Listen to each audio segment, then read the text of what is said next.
Hey there, hi there, hello there, Nick here, and today I wanted to check in with you on my progress for weight loss. For the last 2 months, I have been pretty much plateaued at 444 pounds. This is extremely frustrating and exhausting. I feel like I'm standing on a balance beam all the time, walking this narrow path but not making advancement. I'm not here to explain this failure, I'm here to talk about balance.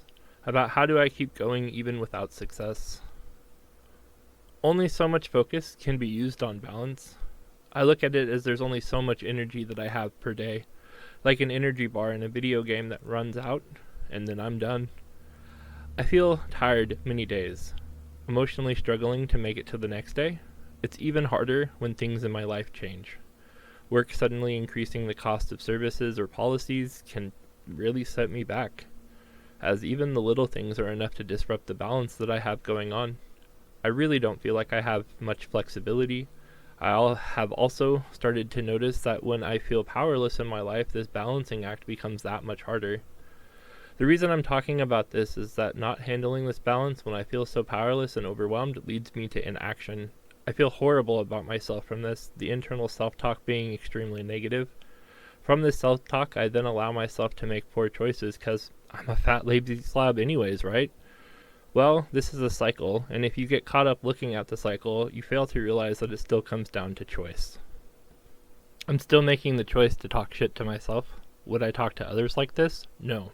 I'm still making the choice to overeat. And even in other things, like my job for instance, I'm a 0 out of 10 satisfied with the work that I do. When I started, I was helping people. All day long I talked to people with broken services and helped them get back together, or helped them get a tech out. Talking to people about their money and then playing games about their money is just not in me. Currently, I'm expected to offer a 50% reduction in the increased cost as the first offer. If they push back, then I can offer more. This game is extremely tiresome. This is more compounded by me being broke, not feeling like I get to control my living environment.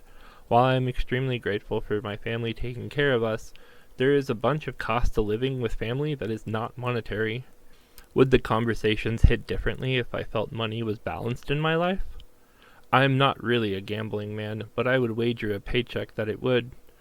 While this wouldn't fix my job, as let's face it, billing customer support is the worst job on the planet, it might allow for more satisfaction. So you would expect that I would have moved on, right?